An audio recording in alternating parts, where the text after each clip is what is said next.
on va y aller. Bonsoir tout le monde. Ça va, vous m'entendez bien, c'est bon? Parfait. Alors, donc je me présente, Martial Karoff, comme ça vient d'être dit, je suis universitaire et pas que.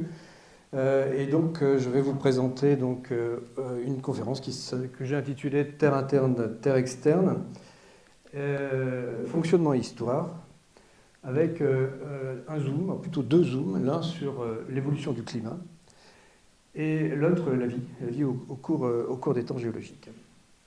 Alors, ce sont, je pense, des thèmes qui parlent, surtout à l'heure actuelle. Donc, je suis auteur de pas mal de bouquins, de 27, si j'ai bien compté.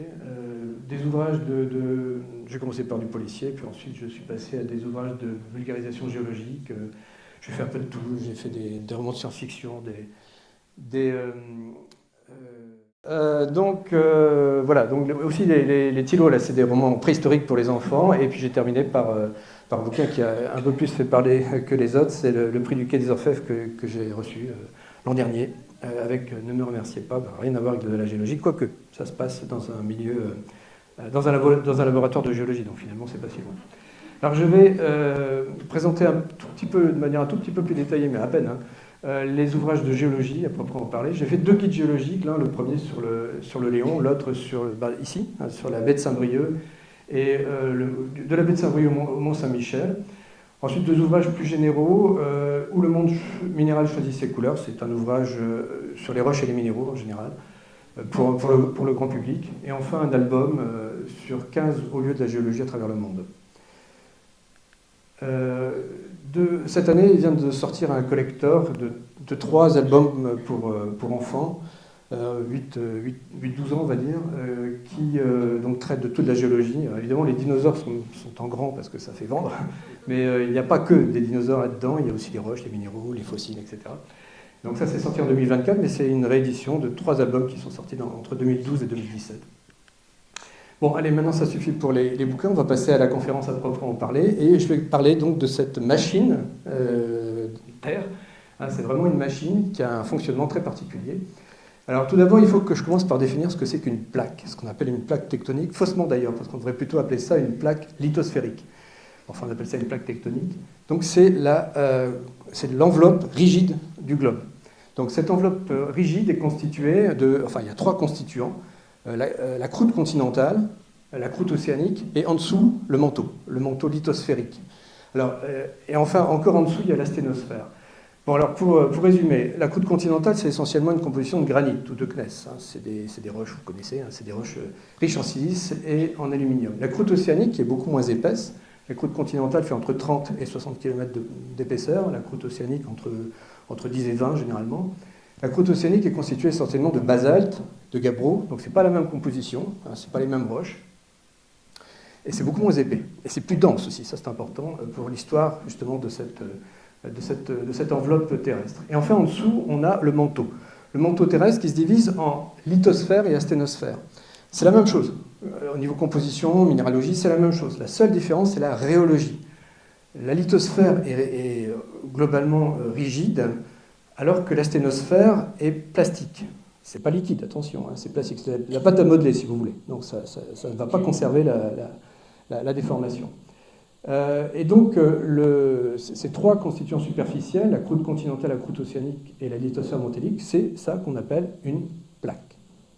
Plaque tectonique ou plaque lithosphérique. Alors vous notez que la plaque est constituée non seulement de croûte, mais aussi d'une partie du manteau. Alors, si on regarde maintenant au niveau du globe, comment se répartissent ces plaques? Alors, on va d'abord regarder le volcanisme, comment il se répartit dans le monde, et on voit que ce n'est pas n'importe où. Le volcanisme se localise dans des endroits bien précis. Alors, ce qui est en rouge, c'est ce qu'on appelle les dorsales océaniques, on aura l'occasion d'y revenir tout à l'heure. Ce qui est en bleu, c'est des zones de subduction ou de collision, enfin, c'est là où les plaques se rapprochent.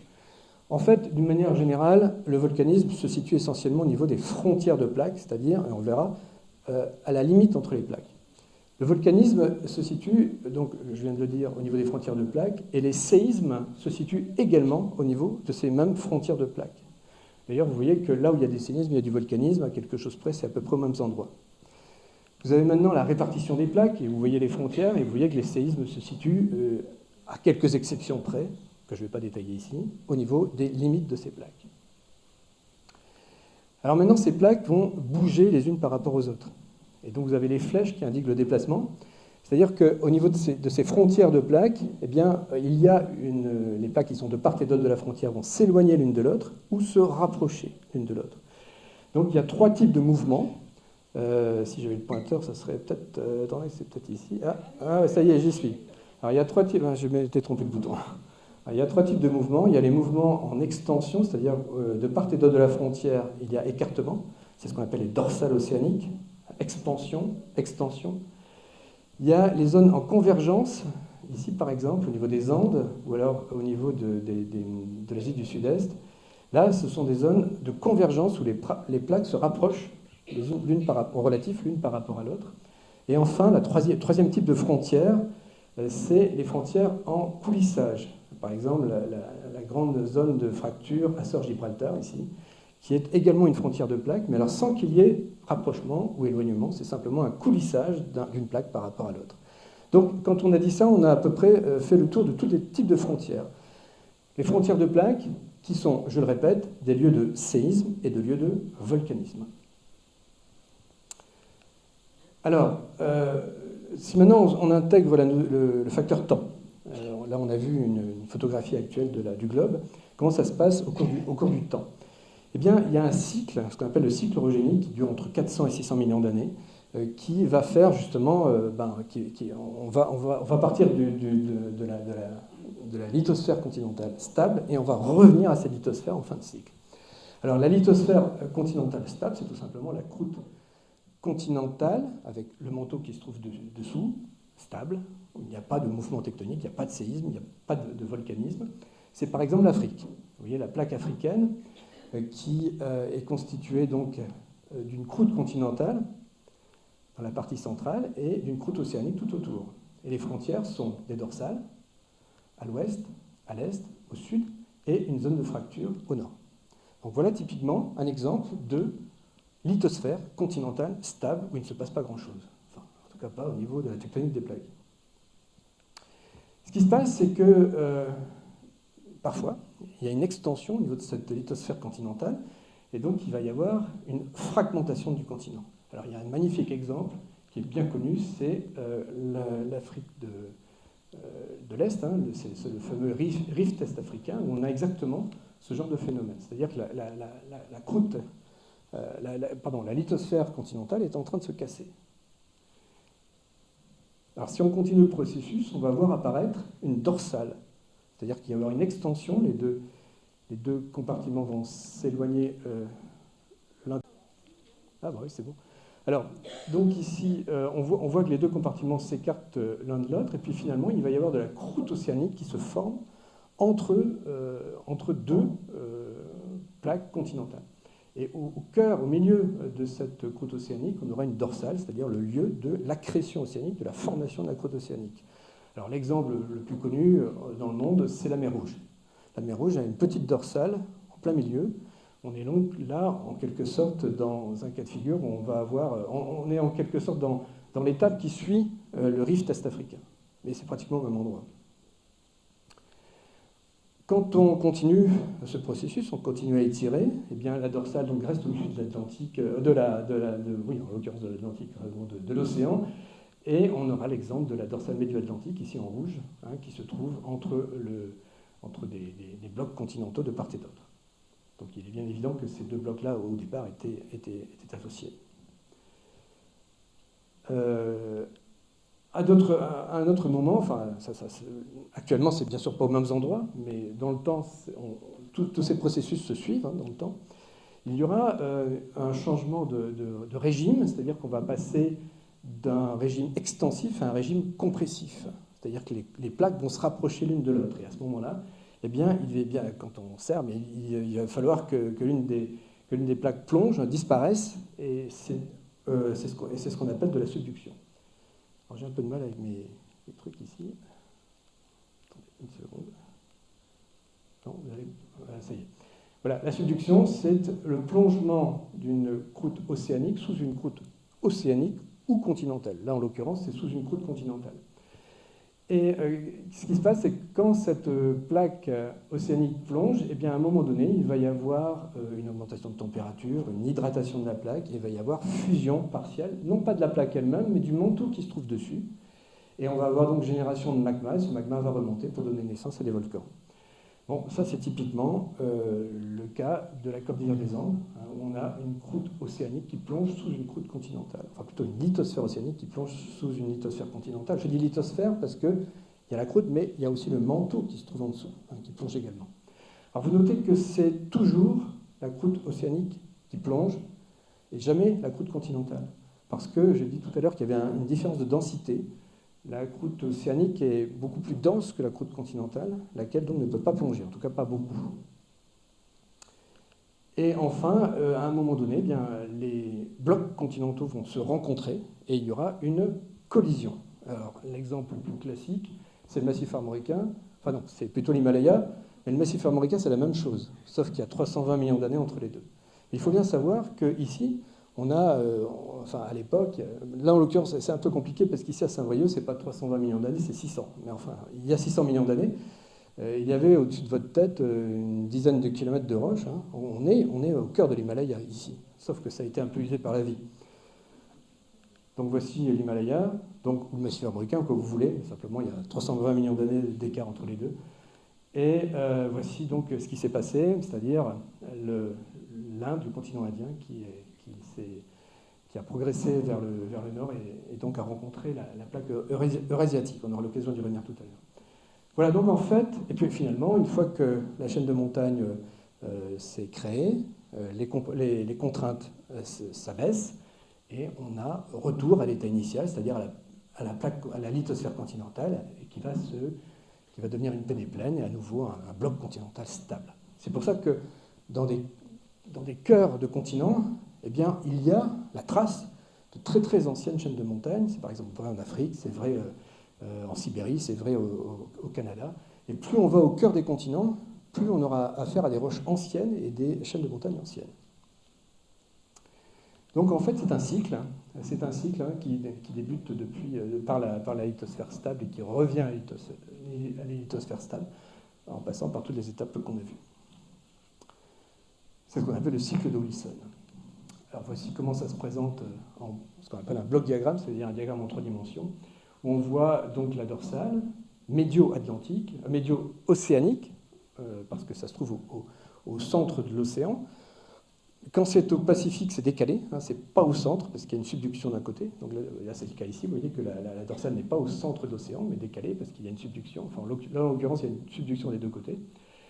Donc la dorsale où se crée la croûte océanique, qui, avec déplacement des plaques de part et d'autre, subduction sous une autre plaque océanique, c'est par exemple les Antilles, c'est les Philippines, c'est voilà.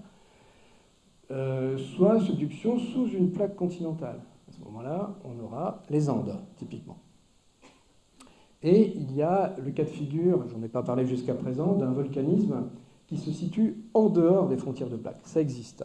C'est ce qu'on appelle le volcanisme intraplaque. Vous voyez, c'est une sorte de chalumeau qui remonte depuis les profondeurs du globe et qui va chauffer le manteau à des profondeurs d'une centaine de kilomètres et générer un magmatisme complètement en dehors des frontières de plaques. Ça, c'est Hawaï, c'est la Polynésie, par exemple. C'est donc un magmatisme, le seul magmatisme qui se situe en dehors des frontières. Si on regarde en profondeur pour savoir quel est le moteur de cette tectonique, eh bien, c'est ce qu'on appelle la convection mantélique, c'est-à-dire des mouvements dans le manteau. Ce sont des brassages de matière depuis les lithosphères jusque la limite supérieure du noyau. Là, vous avez le noyau inférieur, le noyau interne, là, vous avez la graine, là, vous avez le noyau externe qui est liquide. D'ailleurs, il n'y a qu'ici où c'est liquide, hein. Ça, c'est solide, tout le reste est solide également, sauf les petites zones de fusion qui sont indiquées en rouge. Il ne faut pas croire que l'intérieur du globe est liquide, c'est pas vrai. Il y a uniquement la partie externe du noyau qui est liquide. Tout le reste est solide. Solide, ça ne veut pas dire obligatoirement dur, comme ce qu'on peut connaître ici, parce qu'il y a des pressions qui sont très très fortes, mais ce n'est pas liquide. Alors, on a là aussi un cycle. On raisonne toujours en termes de cycle, hein, cycle temporel, cycle géographique. Vous avez donc les matériaux qui plongent, c'est-à-dire la lithosphère, la croûte qui va se disséminer dans le manteau, la lithosphère qui peut atteindre la limite inférieure du noyau. Et vous avez donc en retour du matériel qui monte. Ce sont les fameux panaches qui donnent naissance à des points chauds, et donc le volcanisme intra-plaques qui est en dehors des frontières de plaques.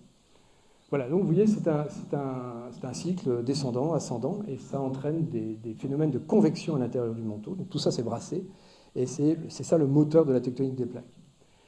Donc, on a vu les effets, on a vu le moteur, il faut maintenant voir le carburant.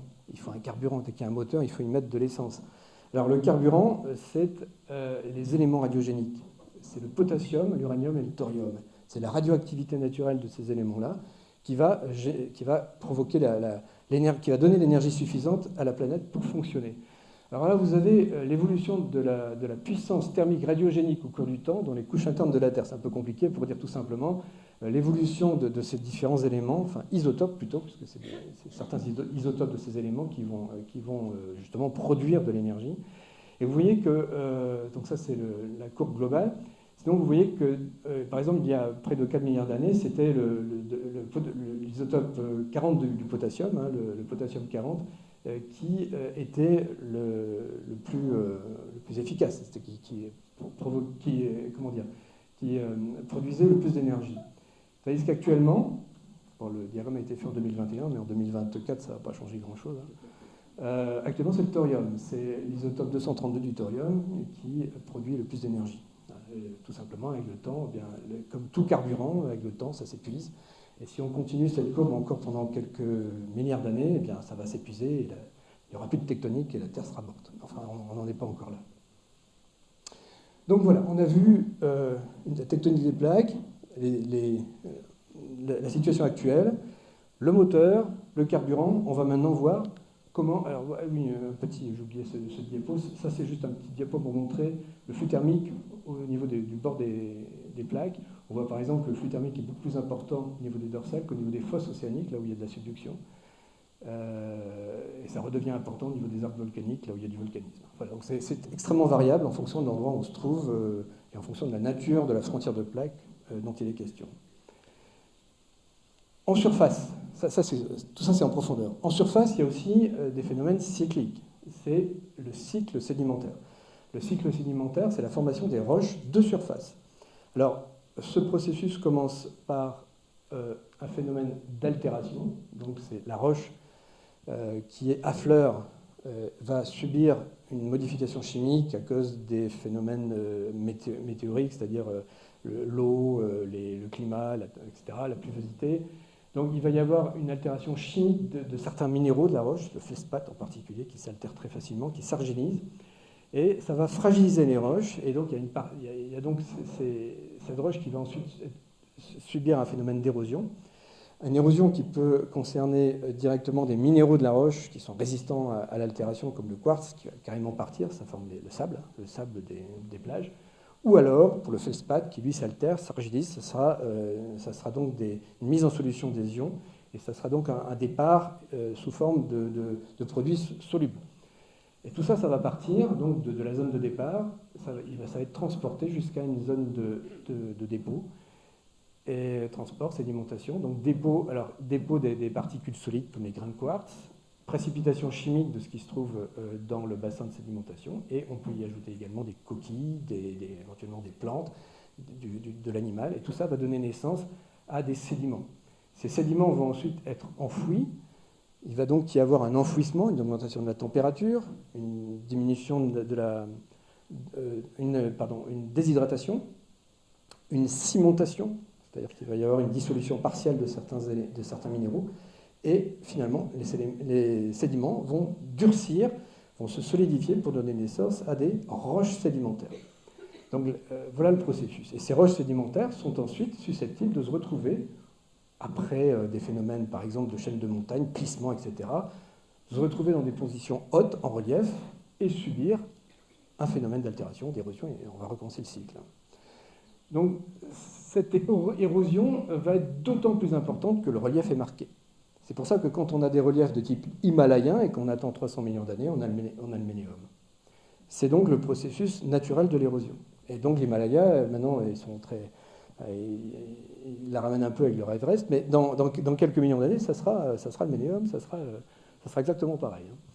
Bon, voilà. C'était juste pour se dire, il y en a marre, quoi. L'Himalaya, bon, ça va. Alors justement, pour vous illustrer tout ceci, on va maintenant raconter une histoire, cette histoire-là, la même histoire, mais au cours du temps. On va introduire cette notion temporelle, et on va parler de paléogéographie. Donc vous avez l'état du globe actuellement, et on va remonter le temps de 20 millions d'années, puis de 40, etc. Et vous allez voir, par exemple, l'océan Atlantique qui va progressivement se refermer, et tous les continents vont se regrouper pour donner naissance, il y a 270 millions d'années, à une Pangée. La Pangée, c'est la Terre globale où tous les continents sont réunis. Voilà. Donc 250 millions d'années, entre l'ère primaire et l'ère secondaire, on a une première Pangée. On verra tout à l'heure une deuxième. Alors maintenant, je vais vous montrer une petite animation qui va vous illustrer le chemin inverse, c'est-à-dire qu'on part de la Pangée et on revient à l'actuel. Alors vous avez ici le chronomètre en millions d'années, on part à 260 et on va arriver jusqu'à l'actuel.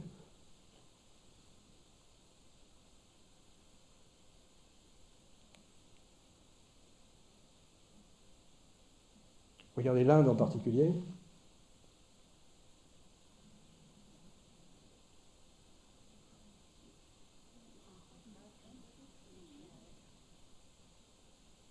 Et voilà.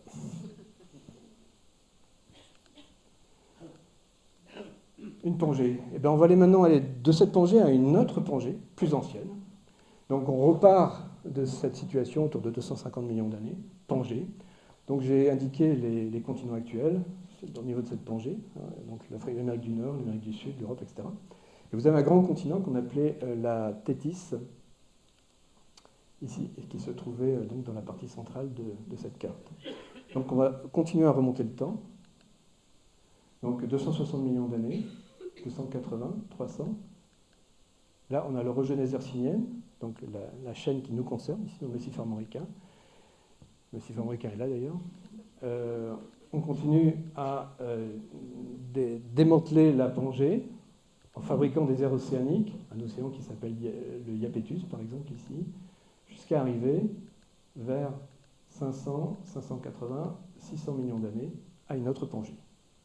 Donc il y a une sorte de respiration du globe, on va de Pangée à Pangée. Donc il y a 540 millions d'années, on avait une Pangée. Entre parenthèses, 500, 540, 600 millions d'années, c'est l'âge des terrains qui se trouvent sous nos pieds ici. Ici, on est dans la partie la plus ancienne du Massif armoricain. On est dans des terrains qui ont entre 600 et 550 millions d'années, ce qui n'est pas vrai dans la partie occidentale ou sud du Massif armoricain. Alors si on fait ça à l'envers, on retourne vers nous maintenant. Donc on part de cette deuxième Pangée, celle à la limite entre le précambrien et le cambrien, donc autour de 540 millions d'années. Donc on va regarder ça un petit peu plus en détail. Vous voyez que cette Pangée, donc là je répète, on revient vers nous, hein, donc on rajeunit. Vous voyez que cette Pangée est en train de se fragmenter. Donc au Cambrien, 540, oui, alors, bon là il y a un problème d'âge. En fait, c'est un petit, la Pangée est un petit peu, excusez-moi, je reviens en arrière, hop, hop, hop. Oui, en fait, c'est pas 540, c'est un peu plus que ça, c'est autour de 600 millions d'années. À 540, ça commence déjà à se démembrer. On continue à rajeunir, 520 millions d'années, et vous voyez qu'on a donc plusieurs plaques et plusieurs domaines océaniques, et ces domaines océaniques vont progressivement se refermer. Le premier océan à se refermer, c'est l'océan Iapetus, entre deux anciens continents qu'on appelait la Laurentia et la Baltica, et ça va donner une première chaîne de montagnes, c'est l'orogenèse calédonienne. Donc c'est une chaîne de montagnes qu'on ne voit pas ici, mais qu'on voit dans le nord de l'Europe, en Scandinavie, en Irlande, en Écosse et en Angleterre. Donc ça correspond à la fermeture d'une ère océanique. Et puis vous voyez qu'ici, plus au sud, vous avez un deuxième espace océanique, beaucoup plus important, qu'on appelle l'océan Réique. Et cet océan Réique va également se refermer progressivement. Le Massif armoricain est là, au bord de la mer, tranquille.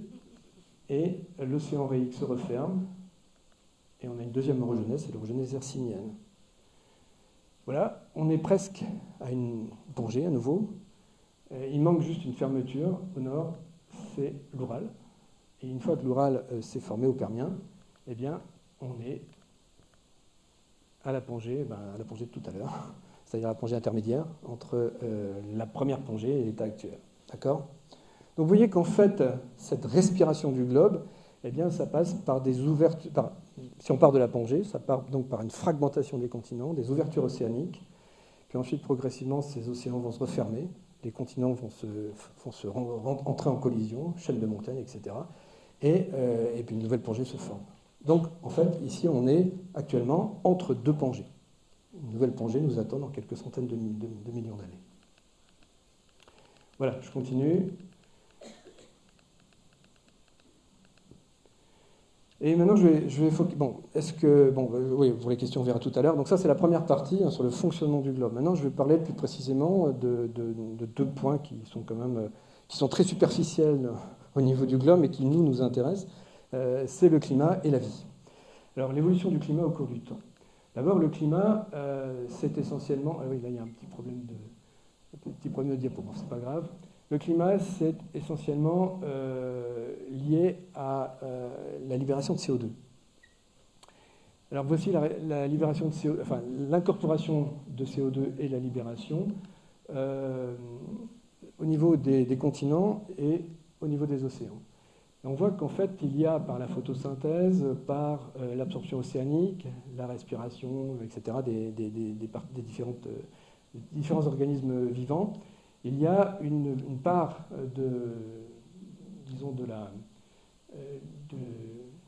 du CO2 qui peut être capturé par le globe, et en revanche, par la respiration, eh bien, il y a une part qui va être émise, et évidemment aussi par l'activité humaine. Et ce qui importe pour l'évolution du climat, c'est le solde entre ce qui rentre et ce qui part, ce qui est récupéré, ce qui est capté, et ce qui est rejeté. L'augmentation annuelle nette du carbone atmosphérique est de 4. Alors l'unité, c'est des gigatonnes de carbone par an. Puisqu'on va avoir la photosynthèse, donc en négatif, c'est plus 3. Le combustible ici, fossile, ah oui, alors j'ai du mal parce que... Oui, bon, enfin, bref, j'y renonce parce que ma diapo est complètement abîmée, je ne sais pas pourquoi. Donc bref, le bilan n'est pas nul. Il devrait l'être si on voulait garder un climat qui soit stable. Ce n'est pas le cas, donc il y a, essentiellement lié à l'activité humaine, c'est bien clair, il y a donc un problème qui va se poser, qui se pose. Et donc on va voir au cours du temps quelle a été justement l'évolution de ce climat. Alors, on va le faire d'abord par l'enregistrement du CO2. Voici les variations du CO2 depuis 1958. On voit une courbe en dessous qui correspond à des variations saisonnières. On part donc de 1958, on est en 2024. Donc vous voyez un petit peu l'augmentation de la courbe malgré ces dents de scie. On a donc clairement une augmentation du CO2 qui se fait de manière très très régulière dans l'atmosphère. Voici une courbe, alors on va progressivement aller de plus en plus loin dans le temps. Voici des courbes du CO2, alors pas seulement le CO2, mais aussi le CH4, c'est-à-dire le méthane et le protoxyde d'azote, qui sont tous des gaz à effet de serre. Voici l'évolution depuis 1845. Alors c'est le CO2 qui est le plus impressionnant, mais c'est également vrai pour les autres gaz à effet de serre. Donc c'est une augmentation qui devient vertigineuse depuis les années 50. Là, vous avez les anomalies de température qui sont donc en regard de cette évolution, avec là aussi pareil, des évolutions en dents de scie, mais une augmentation très importante ces dernières années. La ligne qui est indiquée ici, c'est la référence de 1982. Si on continue à remonter dans le temps, voici la situation depuis 2000 ans. Alors ça, c'est toujours le CO2, mais c'est le CO2 atmosphérique piégé dans la glace, qui nous permet d'avoir un enregistrement beaucoup plus lointain. Et on voit là le CO2 depuis donc 2000 ans. Et pareil, vous voyez l'augmentation assez vertigineuse depuis l'ère industrielle, avec 2020 ici. C'est sûr que c'est assez inquiétant. Bon, je ne suis pas là pour vous rassurer. Si maintenant on veut aller encore plus loin dans le temps, le CO2, on ne va pas pouvoir l'enregistrer, parce qu'on peut l'enregistrer par les glaces, mais si on veut aller plus loin dans le temps et voir l'évolution du climat dans des temps très très lointains, on va utiliser un autre marqueur qui est le delta O18. Alors le delta O18, c'est un rapport isotopique, bon, je ne vais pas rentrer dans les détails, mais enfin disons que c'est un indicateur qui quantifie la quantité d'isotope 18 de l'oxygène par rapport à l'oxygène 16, ceci étant divisé par un standard, c'est-à-dire un référent universel. Bon, à la limite, peu importe. Ce qui compte, c'est que le delta O18 des glaces renseigne sur la température qui fait ou qui faisait au pôle. Lorsque la température augmente, le DO18 des glaces augmente. Vous voyez, par exemple, ici, vous avez la situation actuelle, et avec un refroidissement, vous avez, au niveau des glaces, le delta O18 qui est négatif, qui est très très faible. En période froide, il y a peu d'évaporation, donc l'essentiel d'O18 reste dans l'océan, donc lorsque la température baisse, le delta O18 de l'océan augmente. Donc vous avez, lors des refroidissements, une augmentation du delta O18 dans les océans et une diminution du delta O18 dans les glaces. Alors ça, c'est intéressant parce que le delta O18 peut être enregistré par les sédiments, donc on va pouvoir remonter loin dans le temps. Alors, une fois qu'on a parlé de l'outil, on va d'abord regarder voilà, c'est encore assez récent, c'est 400 000 ans, et on voit donc l'enregistrement du delta O18 dans les glaces et dans les océans. Alors c'est symétrique, c'est normal, puisque c'est en période de réchauffement où le signal est inverse entre les glaces et l'océan. Donc ceci peut être converti en température. Donc là, vous avez les températures par rapport au présent, donc en plus ou en moins par rapport au zéro qui correspondent aux températures moyennes actuelles. Et vous voyez apparaître, donc depuis 400 000 ans, 4 cycles qui sont les fameux cycles glaciaires. Donc vous avez des cycles glaciaires avec des interglaciaires à peu près tous les 100 000 ans, à peu près. Donc ça, c'est enregistré par le delta O18 des glaces. Donc là, on peut avoir un enregistrement très précis sur 400 000 ans. Et on voit qu'actuellement, on se retrouve dans un interglaciaire. Il a donc fait beaucoup plus froid au niveau du globe, et ceci est perturbé, comme je viens de vous le dire, par l'activité humaine, bien évidemment. Alors, pourquoi ces cycles-là ? On sait tous qu'il y a des cycles glaciaires et interglaciaires, mais pour quelles raisons ? Alors là, je vais peut-être vous étonner, mais ce n'est pas des raisons qui correspondent au fonctionnement du globe. C'est des raisons astronomiques. En effet, c'est lié à la variation de l'excentricité de l'orbite terrestre, la périodicité de ces variations, et en fait, il y a deux types de périodicité, il y a 100 000 et 400 000 ans. Et la première des périodicités, 100 000 ans, c'est vraisemblablement ça, enfin, en tout cas les spécialistes considèrent que c'est la cause de ces cycles de glaciaires et interglaciaires. Donc c'est lié à un paramètre astronomique, et non pas directement terrestre. En fait, il y a 3 grands cycles astronomiques qui ont des conséquences sur le climat sur la Terre. C'est ce qu'on appelle les cycles de Milankovitch. Donc celui qu'on vient de voir, c'est la variation de l'excentricité de l'orbite terrestre. Donc deux périodicités, 100 et 400 000 ans. Variation de l'obliquité de l'axe de rotation, une période de environ 400 000 ans. Et enfin, la précession de l'axe de rotation du globe, avec 2 périodicités, l'un à 23 et l'autre à 19 000 ans. Alors, celle du milieu, elle n'est pas très bien enregistrée, mais par contre, les 2 autres, il y a des enregistrements dans la géologie et dans l'enregistrement sédimentaire. Voici un autre exemple. Alors, on vient d'en voir un. C'est le premier, l'excentricité de l'orbite terrestre, les cycles glaciaires, enregistrés par le delta O18 dans les glaces. Eh bien, je veux maintenant vous montrer un deuxième exemple. Un exemple du contrôle climatique par un autre cycle de Milankovitch, c'est la précession de l'axe de rotation du globe. C'est ce qu'on appelle la précession des équinoxes. En fait, c'est un phénomène de balancement de l'axe de rotation du globe. C'est une sorte d'effet toupie. C'est comme si vous connaissez la toupie qui est en fin de course. Elle se met à avoir une rotation un peu anormale. Et on considère que le globe fait pareil. Et donc, c'est ce qu'on appelle la précession des équinoxes. Et ce phénomène a donc une périodicité, je répète, il y en a 2, de 23 et 19 000 ans. Alors, celle de 23 000 ans est enregistrée par certaines formations sédimentaires. c'est par exemple des roches sédimentaires qu'on appelle de l'Audrivien. C'est des roches sédimentaires du Crétacé inférieur qu'on trouve dans la Drôme. Et vous voyez qu'il y a une très très grande régularité des couches calcaires et des couches marneuses. 36 mètres, ça correspond à peu près à 800 000 ans, c'est-à-dire une vitesse moyenne de sédimentation de 4 mm par siècle à peu près. C'est pas beaucoup. Hein. Alors, ce qui est étonnant, c'est la très très grande régularité de ces formations, de ces alternances de calcaire et de marne. Les marnes, c'est quoi? C'est du calcaire argileux. La différence entre le calcaire et le marne, c'est qu'il n'y a pratiquement pas d'argile dans le calcaire, il y en a dans les marnes. Alors ça se voit au niveau de l'érosion, vous voyez que les calcaires s'érodent beaucoup moins facilement que les bancs de marne. Alors voici le calcaire, voici les marnes, qui est un calcaire argileux, donc c'est extrêmement régulier. Et quand on regarde ça de plus près, on découvre que le doublé calcaire, banc calcaire plus banc marneux fait 23 000 ans. C'est-à-dire qu'en fait, on n'a pas mesuré le temps pour sédimenter un banc de l'un et un banc de l'autre, mais simplement, on connaît, grâce aux fossiles, le temps qu'il a fallu pour mettre en place l'ensemble de la formation.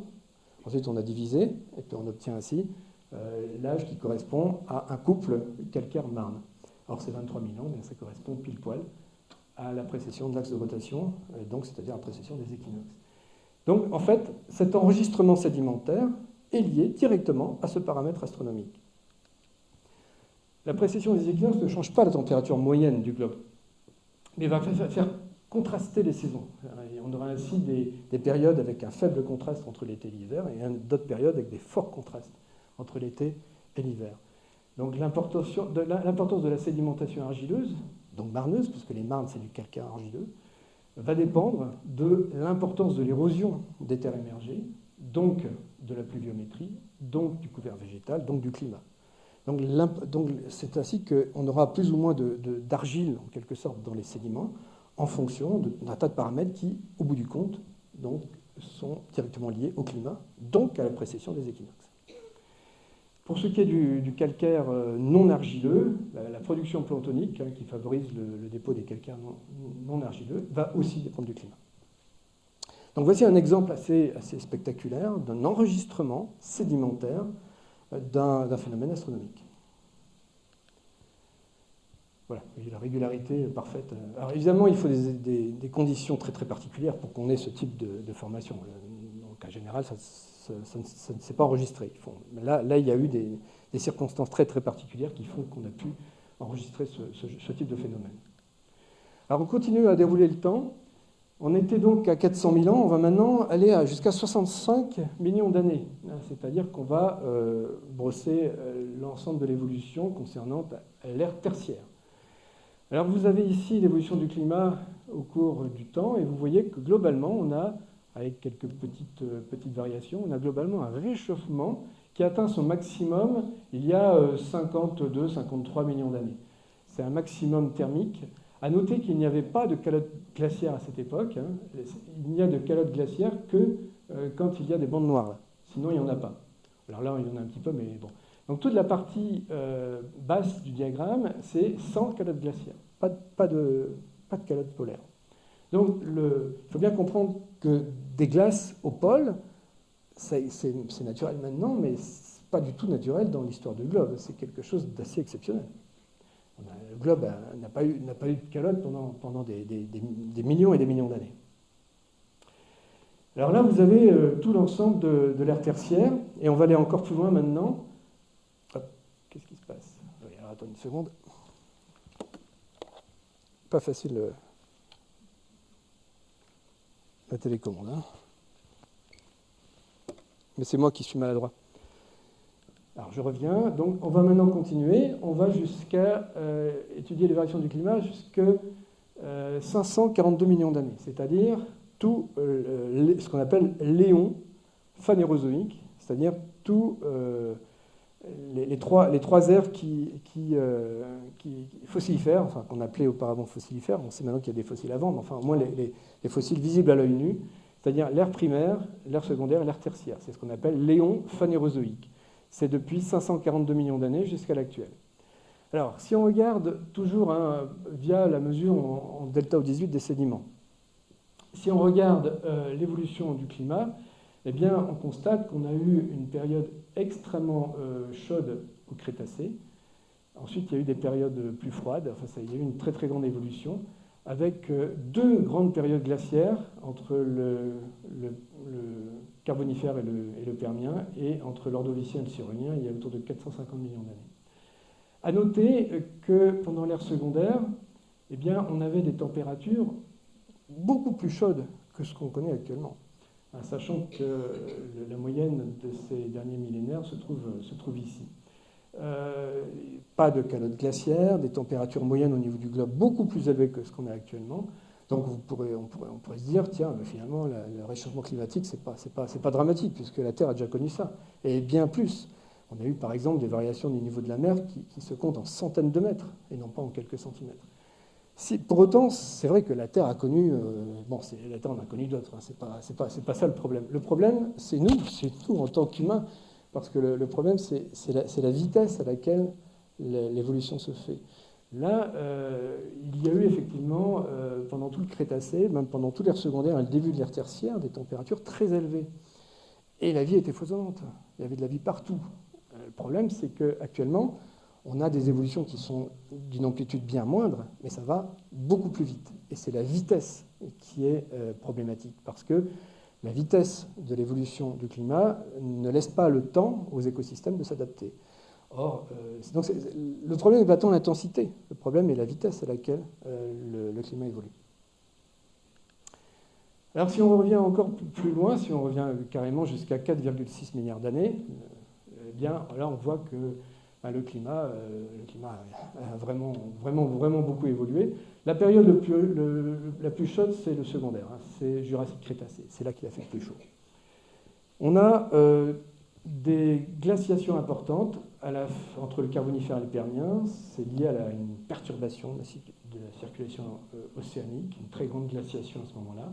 Une autre aussi très importante, peut-être même encore plus importante, malgré le fait que ça ne se voit pas tellement sur ce diagramme, c'est la glaciation ordovicien-silurien. Alors là, c'est lié à une altération des roches induite par l'invasion des plantes, l'apparition des plantes, qui fait que du coup ça favorise l'altération des roches et ça fait baisser le CO2 dans l'atmosphère.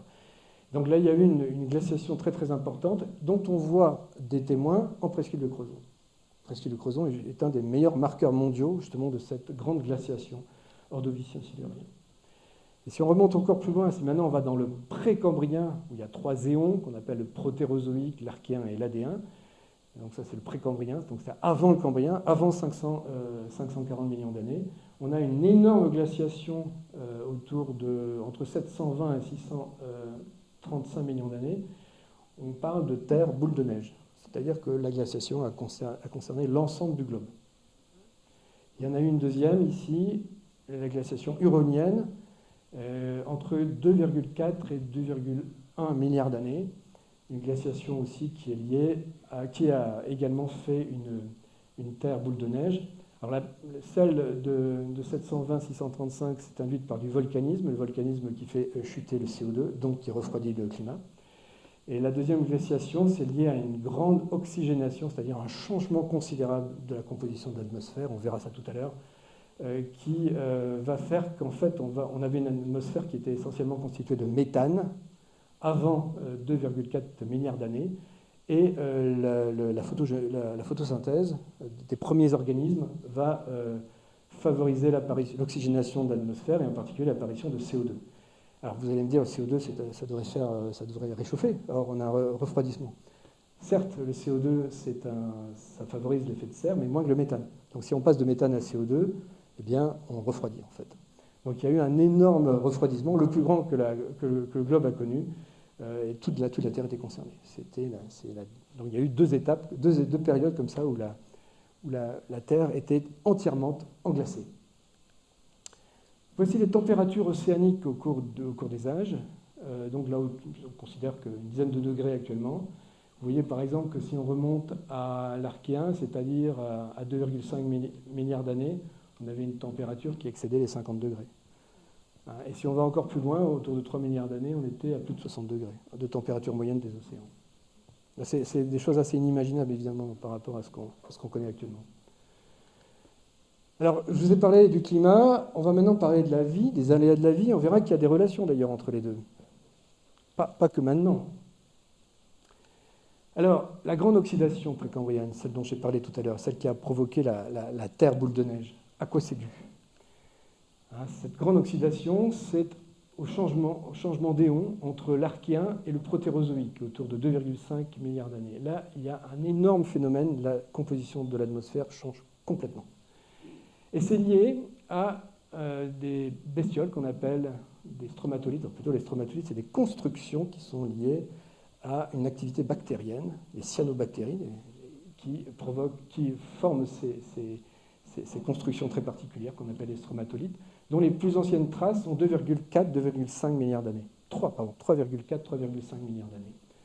Alors voici les stromatolites actuels. Hein, c'est des structures en forme de champignons. Et voici la même chose il y a 3,4 milliards d'années. Alors ce sont les plus vieux fossiles que la Terre, qu'on connaît. On a des doutes sur d'autres microfossiles, mais ça on est sûr. C'est donc les plus anciens fossiles certifiés et visibles à l'œil nu que l'on peut trouver sur le globe. Et ce qui est tout à fait étonnant, c'est exactement la même chose que ce qu'on a encore actuellement. Non seulement c'est les plus vieux, mais ils existent encore tout à fait de la même façon dans la faune actuelle. Alors je répète, ce ne sont pas des animaux, hein, ce ne sont pas des fossiles d'animaux, ce sont des constructions calcaires, en fait des lamelles de calcaire qui forment des niveaux ondulés comme ça et qui sont liés à une activité de bactéries marines. Voilà. Alors, ces stromatolites sont formés par des bactéries donc, qui forment, comme je viens de le dire, qui provoquent la précipitation de carbonate de calcium et dont les filaments piègent les particules sédimentaires en suspension dans l'eau. C'est ainsi que se créent donc, ces structures très, très particulières. Donc, dans ces stromatolites, il y a uniquement la surface qui est vivante. C'est comme les coraux actuellement, il y a uniquement la partie superficielle qui est actuellement vivante, le reste étant mort. Pareil pour les stromatolites. Elles se forment donc à faible profondeur dans les zones de balancement des marées ou juste sous les niveaux de basse mer. Les stromatolites ont profondément modifié l'atmosphère terrestre. Sans les stromatolites, on ne serait pas ici, hein, c'est clair. Et ont permis son oxygénation. Les bactéries donc qui forment les stromatolites pompent du gaz carbonique, CO2, libèrent de l'oxygène par photosynthèse. Elles sont aussi à l'origine de la couche d'ozone, O3, hein, qui, dans la haute atmosphère, bouclier, donc, qui permet à la vie de se développer à l'abri donc, des rayons ultraviolets. Donc les stromatolites ont eu un rôle fondamental. Et si on remonte maintenant dans le temps, si on va donc démarrer à 3,5 milliards d'années à peu près, ça c'est les premières traces avérées, mais il est possible que les bactéries existent depuis plus longtemps que ça, peut-être même 4 milliards d'années. Donc apparition des cyanobactéries, donc qui forment des stromatolites, et donc qui vont libérer de l'oxygène. Donc cet oxygène va être pompé dans un premier temps par le fer. Et donc il va y avoir le fer qui de ferreux va devenir ferrique et on va obtenir des formations sédimentaires rouges. C'est ce qu'on appelle les formations de fer rubané qui constituent les principales roches précambriennes anciennes. Ça forme des énormes quantités de sédiments dans le cœur des continents. C'est d'ailleurs aussi le premier gisement de fer qui existe au monde. Donc, ce fer-là, l'hématite essentiellement, c'est du fer 3, et c'est lié à une oxydation du fer 2. Et ce qui fait que cette transformation de fer 2 à fer 3 a pompé l'oxygène. Donc, les stromatolites ont libéré de l'oxygène, et dans un premier temps, le fer, par cette transformation chimique, a absorbé cet oxygène. Donc, il n'y a pas eu très peu d'effet sur l'atmosphère. Mais au bout d'un certain temps, autour de 2,5-2,4 milliards d'années, eh bien, tout le fer, ou quasiment tout le fer, a été transformé en hématite. Donc, il n'y avait plus de possibilité de piéger l'oxygène dans les sédiments. À ce moment-là, l'oxygène a commencé à être libéré dans l'atmosphère. Et c'est ça qu'on appelle la grande oxydation. Donc 2,5 milliards d'années, vous voyez les quantités d'oxygène atmosphérique avant et après. Hein, on a complètement changé de monde. Donc les stromatolites, je répète, hein, apparaissent ici, et tout ça, c'est la période de latence pendant laquelle l'oxygène a pu être pompé par le sédiment. Mais quand ce n'était plus possible, quand il n'y avait plus suffisamment de possibilités de stockage de l'oxygène dans le sédiment, à ce moment-là, ça s'est libéré dans l'atmosphère. Ça a été une catastrophe à l'époque, parce que, évidemment, la vie n'était pas du tout adaptée à ce type d'atmosphère. Donc il y a eu cette oxygénation de l'atmosphère a entraîné une première catastrophe biologique. C'est étonnant, mais bon. Alors il y en a eu une deuxième après, juste au début du Phanérozoïque, c'est-à-dire 540 millions d'années au Permien, pour des raisons là aussi biologiques. Donc il y a un gros changement d'atmosphère encore à cette époque. Et enfin, la fameuse Terre boule de neige dont j'ai parlé tout à l'heure, qui va suivre pratiquement à quelques millions d'années près, mais bon, on n'est pas à 10 millions d'années près à cette époque-là, cette grande oxydation. Cette grande oxydation va provoquer la transformation du méthane en CO2, et donc une baisse de l'effet de serre, et donc un refroidissement du globe, Terre boule de neige. Vous voyez, tout est lié. Donc toutes ces catastrophes, c'est lié à une bactérie, une cyanobactérie. Sans cette cyanobactérie, on n'aurait pas eu tout ça. Évidemment, l'atmosphère de la Terre n'aurait pas été comme elle est actuellement. Alors, la vie a connu différentes extinctions. On est peut-être d'ailleurs à la veille d'en connaître une encore, ça sera la 6e. Donc ça, c'est un débat qu'on ne va pas avoir ici. On va simplement s'intéresser aux précédentes. Alors, voici les temps géologiques. Donc, on a parlé du précambrien avec l'Adéen, l'Archéen, le Protérozoïque. Puis ensuite, le Phanérozoïque. Alors, ça s'appelle des éons. Les éons, c'est ce qu'il y a au-delà de l'air. L'air, c'est des sous-éons, en quelque sorte. Avec l'ère primaire, l'ère secondaire, l'ère tertiaire. Alors, si on regarde ça d'un peu plus près, alors qu'on a beaucoup parlé du précambrien, on va maintenant s'intéresser au Phanérozoïque. Alors, on va commencer par le Cambrien. Le Cambrien, donc 539 millions d'années, bon, c'est l'explosion cambrienne. Alors, c'est pas on a cru longtemps que c'était l'apparition de la vie. Non, non, c'est l'apparition des fossiles visibles à l'œil nu, c'est-à-dire macroscopiques. Il y a eu une fixation par les organismes vivants du calcaire, ce qui a permis de fabriquer des fossiles. Et donc, les fossiles ont été conservés par la fossilisation. Donc, ce qui s'est passé là, c'est pas que la vie a explosé, c'est simplement que les formes fossilifères ont explosé. Avec l'apparition de plusieurs types d'organismes, dont les trilobites, c'est les plus symboliques, au Cambrien.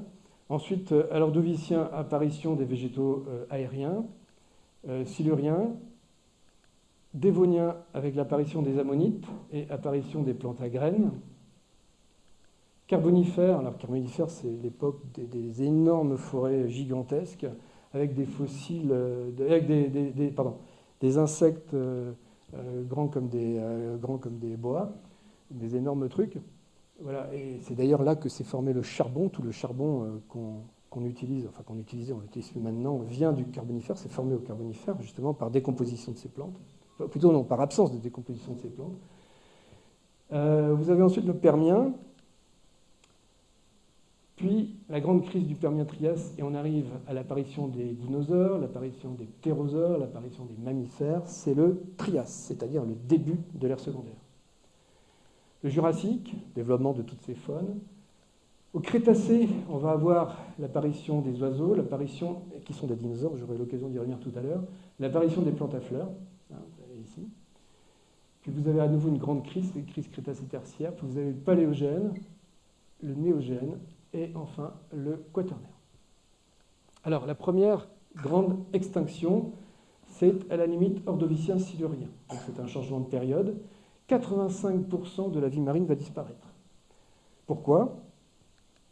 Conséquence de la glaciation ordovicienne, celle dont j'ai parlé tout à l'heure. Là, c'est une conséquence directe de la glaciation. Donc je répète, il y a des traces dans la presqu'île de Crozon, au nord de la presqu'île de Crozon.